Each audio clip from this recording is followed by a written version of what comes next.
Welcome to Forum 360 on PBS Fusion Channel. I'm Leslie Ungar, your host today.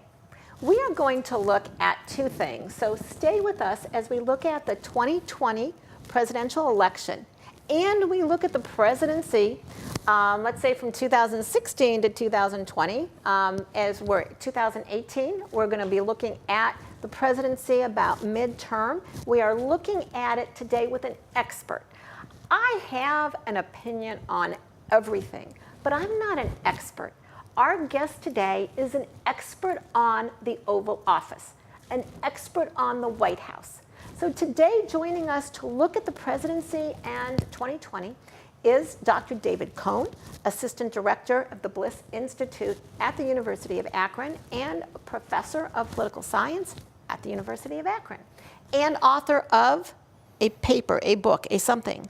A couple of things in the past, but I'm co-authoring, writing a book on the White House Chief of Staff position. The Chief of Staff position. So we have an expert on all aspects of that Oval Office to look at 2020 and the presidency leading up to 2020. So stay with us while we get to hear an expert weigh in. You know, when I first met you, Dr. Cohen, maybe 12, 14, 15 years ago, I honestly thought you were a Republican. Really? Yes, because you talked about things from a very moderate kind of viewpoint that it took me interviewing you for a couple different presidential elections till I actually figured out. Okay, so have you, as things have gotten more polarized, and have your feelings, do they come out more than they used to? Well, let me just say, I'm still, and always have been a moderate. And when I talk about the presidency, I try and put on my academic lens. I think the era we're in right now, which is the Donald Trump era, which everything before Trump is it seems like oh so long ago, has brought out in me a little bit more of I guess an opinionated viewpoint in that I view the current occupant of the Oval Office as someone that is not really a Republican, not really a Democrat. He's unprecedented. And I think he's unhealthy for the country. I think he's completely unfit for the office. And as I explain to my students, probably weekly, at least, my criticism of Donald Trump is not because he's a Republican. It's not because he calls himself a conservative. It's because I think he is very unfit for the office. He's someone I don't think that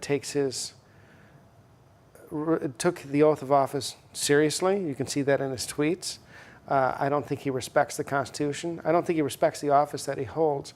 And I think he's very lazy and doesn't try to learn on the job to become a better president. He doesn't have any intellectual curiosity. Yes. And so my criticism of Donald Trump is not because he's a Republican or because he's a conservative, it's because he's Donald Trump and he's awful. And if John Kasich had been elected president, or Ted Cruz, or Marco Rubio, name just about any Republican in 2016, we would not, as a country, be having the discussions that we're having right now. So let's start there for a moment. Before we can look at today and into 2020, how did we get here? How did we get Donald Trump? Well, first of all, it was a fluke. It's a pretty big fluke. Yeah. I mean, if you look at the Electoral College, it was a pretty big fluke. Well, that's what I'm going to say. Without the Electoral College, Donald Trump does not become president. We know that Hillary Clinton won by almost 3 million votes, a higher margin of the popular vote. And without the unique quality of the Electoral College, Donald Trump doesn't become president. And I think Donald Trump is as good of an argument as any of why the Electoral College needs to seriously be reformed, because since 2000, we've had 2 presidents elected that have lost the popular vote and won the Electoral College. I mean, we've had 2 presidents get less votes than the other person. But do you see any movement? No. No. So No, then there isn't a any candidate movement. sitting, Yeah. you know, the Kamala Harris, the you know, Cruz, Right. candidates sitting around figuring out, running, are going to have to figure out both the Electoral College, and it'd be nice if they could both win the Electoral College and the popular vote. Well, it's always about the Electoral College, though. It's always about what is the strategy that's going to get me to 270 votes in the Electoral College to win. And it's always been that way and always will be that way as long as we have an Electoral College. Now, that said, in most cases, the popular vote winner has also been the electoral vote winner. Donald Trump won the states of Pennsylvania, Michigan, and Wisconsin by about 80,000 votes. That's about the same number of votes that Jill Stein got as an independent. Those 3 states put him over the top with the Electoral College. If Hillary Clinton wins those states, and Hillary Clinton should have won those states because those are traditionally Democratic states, she wins both the popular vote and the Electoral College, and we're not talking about impeachment and everything else that we're talking about right now. But she didn't. So what does that Right. mean for candidates in the wings trying to figure out if they're going to run and how they're going to win? Yes. What does that mean for candidates? What do they have to think about or do to win the Electoral College? They have to get more votes than the other person. and I hate to be facetious about it, but I mean, that's what it comes down to. You just have to not take states for granted. If you're a Democrat, I think the lesson learned from 2016 is you can never take any state for granted. You can't say, well, you know what, Democrats have won Wisconsin since 1984. Don't really have to worry about campaigning there. We've won Michigan for 2 decades. Let me ask you, when you talk about campaigning there, I'm curious, you know, in this world where we get all of our news, you know, on Facebook, on social media, how important is it for a candidate, you know, with these rallies, when candidates go to Cleveland or Poughkeepsie or wherever they go, and they have rallies and people can go in person, how important is that to the campaigns? You know what? It's only important if it motivates people to vote on Election Day or to fill out that absentee ballot and to do early voting. That's, you know, and it can be an indication of how much enthusiasm is out there. It can be a reminder to those people, hey, there's a presidential election, we need your help.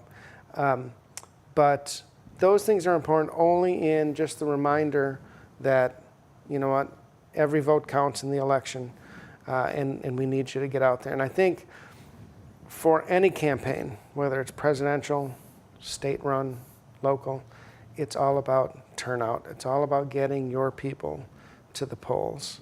And not only your people, not only your party base, but also being able to appeal to enough independents out there and a few of the people in the other party to get them out there and to motivate them to vote. And you know, sometimes people will vote against people. That can be a great motivator. I think, you know, the 2018 midterms, you're going to see a lot of that on the Democratic side. They may not love the Democrat they're voting for, but they sure as heck don't like the guy in the Oval Office. I think 2020, if Trump's on the ballot, I think, you know, that's going to be a big motivational tool that Democrats will use. So, how long can they sustain, you know, this voting against someone? Is that, if we look at 2016 and say, you know, there were kind of 2 paths, and I felt this way after both conventions. You know, at the Republican convention, Trump painted a very, very dark vision. Like, I don't know what country he was talking about. And in his inaugural address, he painted a very dark vision. Yes. And Hillary painted a very hopeful one. So when people came out to vote, if you had to summarize in a sentence or 2, why did people vote for Trump? I think there were a number of reasons people voted for Trump. First of all, there were a lot of people, and there were a lot of people that didn't like Hillary Clinton as a candidate. I think there were many progressive Democrats who were Bernie Sanders supporters who were still very angry at how the primary shook out, and there were suspicions that the Democratic Party helped, you know, push the nomination towards Hillary Clinton, many of those folks ended up not voting. Some of them voted for Trump, but many of them stayed home, or many of them voted for Jill Stein. Right. And so you had a lot of progressives that didn't like, that were not very enthusiastic about Hillary Clinton.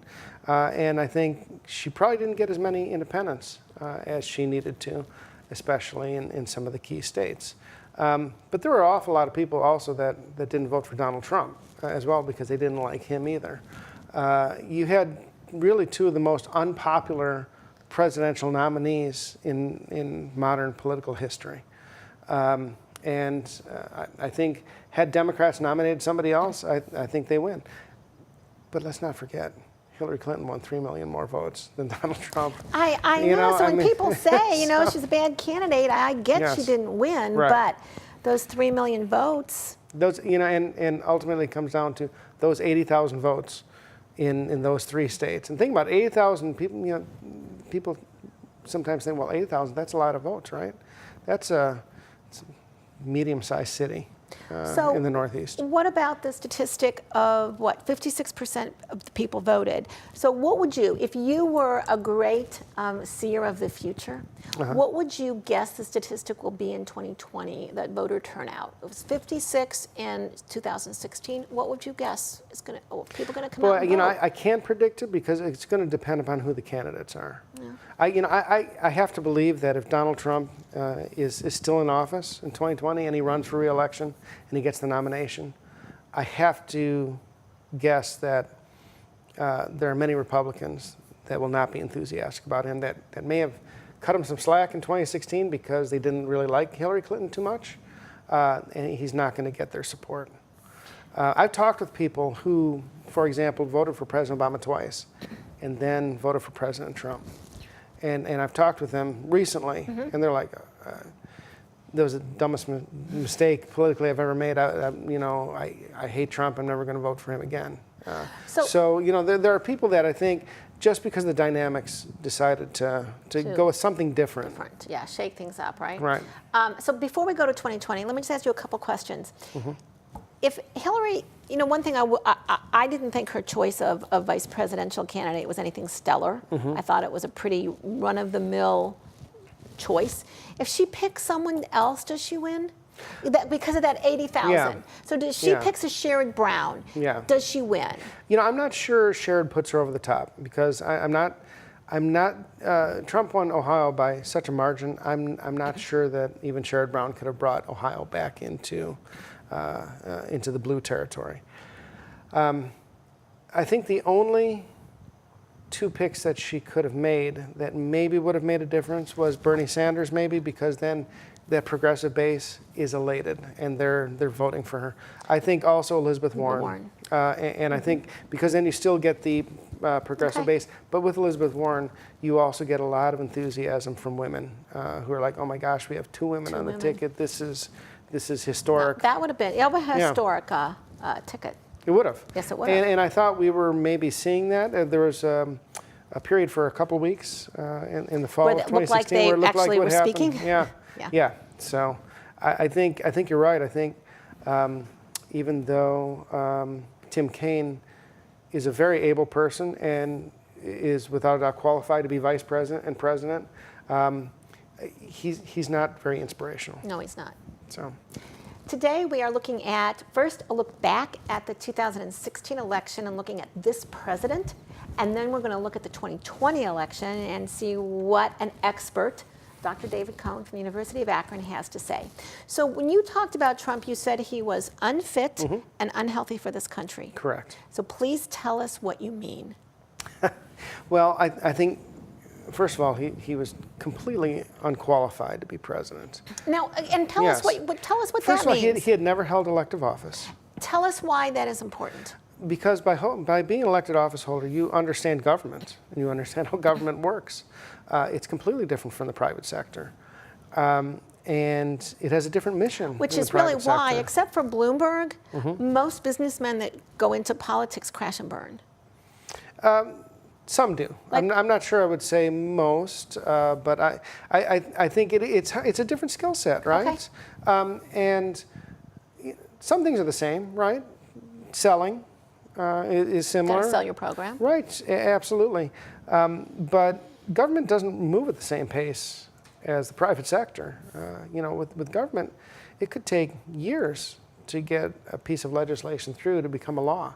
Hard work, compromises, negotiations, and kind of getting everybody on the same page. Whereas in the private sector, things move much more quickly. So unqualified because he didn't have any elected experience. Didn't have any elected experience. I don't think he's smart enough for the job. I really don't. If you listen to him speak without a script, very small vocabulary. Very tiny vocabulary, and I don't mean this again facetiously. My 11-year-old daughter speaks at a higher level than the President of the United States does. Most 11-year-olds I talk to, 12-year-olds, middle schoolers speak at a higher level than the President of the United States. And we've had presidents before that sometimes have a hard time conversing or communicating off the cuff without a script. But we've never had a president that has such a limited vocabulary that, frankly,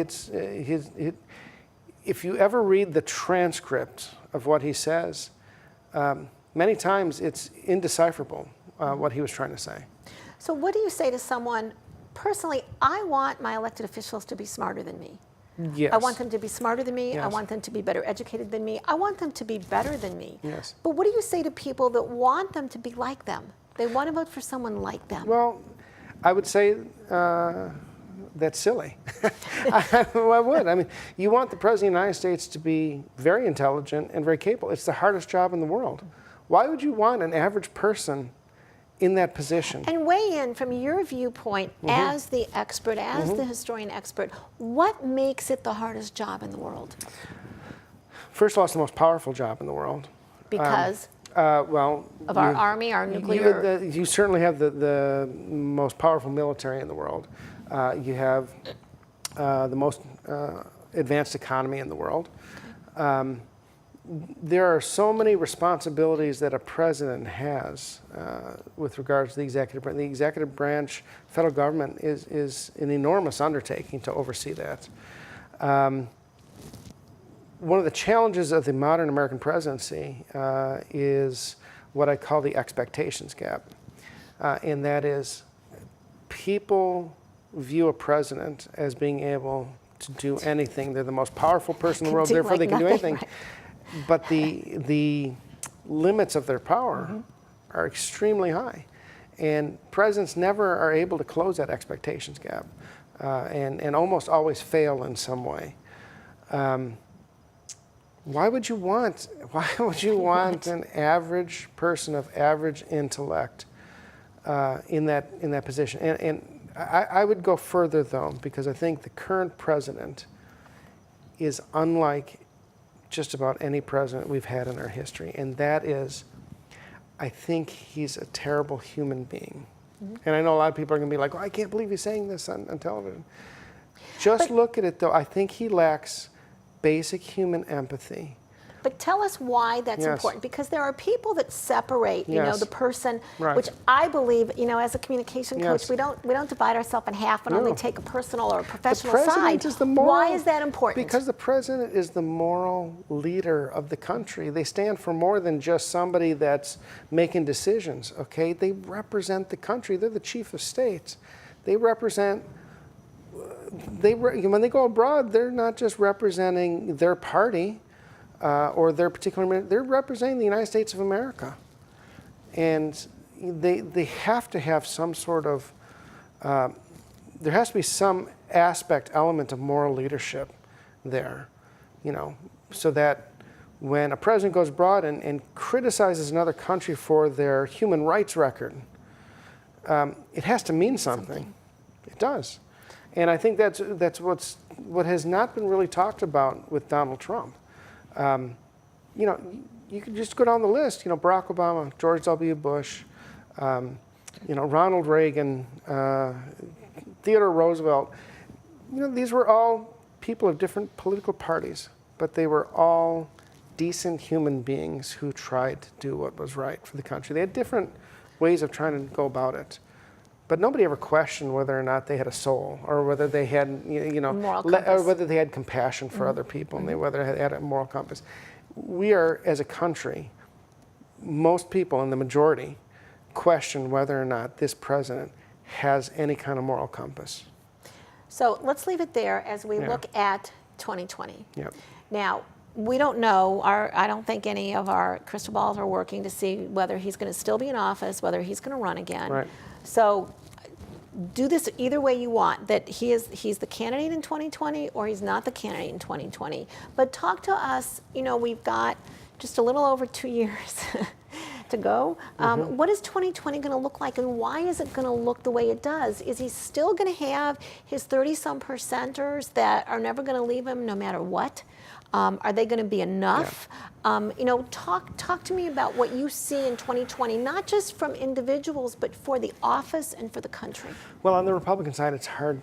It's just really hard to say, because it all depends on the Mueller investigation and Donald Trump. He's going to always have a base. I mean, Richard Nixon, even at the end, still had 25% of the country that supported him. And we don't think about that. Right. I mean, there are people that will support Donald Trump regardless of what he does. I mean, he said during the campaign he could stand on Fifth Avenue, right, and shoot somebody, yes. and he was exactly right. He was. They would support him regardless of what he did, or whatever transgression he had in the office. So yes, that 30%, maybe that 35%, maybe it slides to 30% or 25%, depending upon what happens. But he will still have a core base of support that he can draw on. But he will not have the independence. He's already lost the independence. So take us through two scenarios, if you can, quickly. Okay. One, that he's still in office. Does he run again? Yes. And tell us what happens, and take us through a scenario if he walks out and gets on a helicopter. I still remember Nixon getting on the helicopter and leaving. Yeah. Gets on a helicopter and we don't hear from him again. Take us through that scenario. Well, I think if he's still in office in 2020, I think he absolutely runs again. I think his ego would not allow him to resign the office. I really don't. And I think regardless of his legal issues, I think he fights. I think that if he's out of office in 2020, I think Mike Pence probably gets a nomination if he's the incumbent president. He would certainly have an advantage there. I think the Republican Party, which is very conservative, would be more than happy to nominate an incumbent President Pence. As conservative as he is. Absolutely. I mean, look at the policies, the conservative policies coming out of the Trump-Pence administration. And the choices in judges. Yeah, and so, Donald Trump, if he runs again, I think he easily wins the nomination. I don't think I think the Does anyone challenge him? I think John Kasich challenges him, but I don't think he challenges him necessarily as a Republican. I think maybe he runs as an independent, knowing that he's probably not going to win, but knowing that he'll take enough votes away from Trump that it'll sure that he not win re-election. Okay.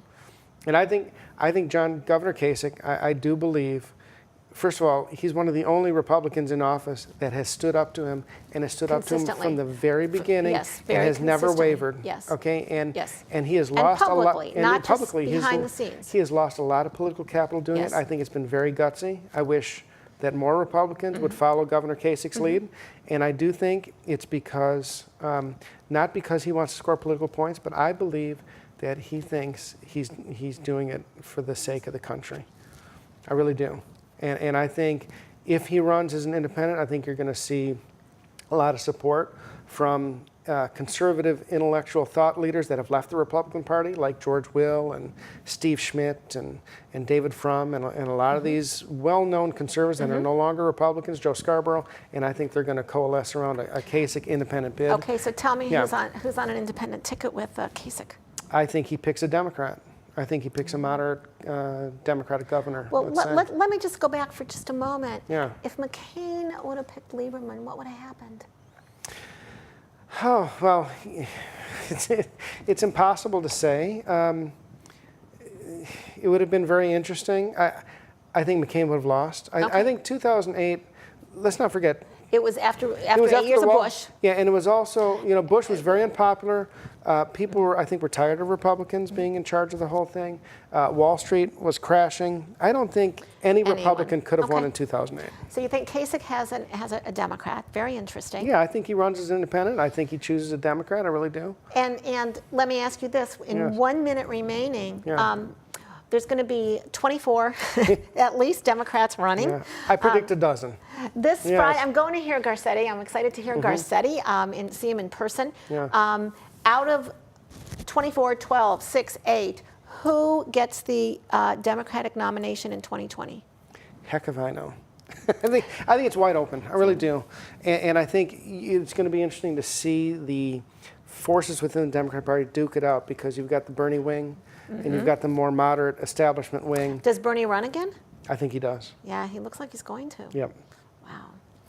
Thank you for joining us on Forum 360 today as we look back at how we got President Trump and what that means for our future as we looked at the 2020 election and the forces that are going to be in play.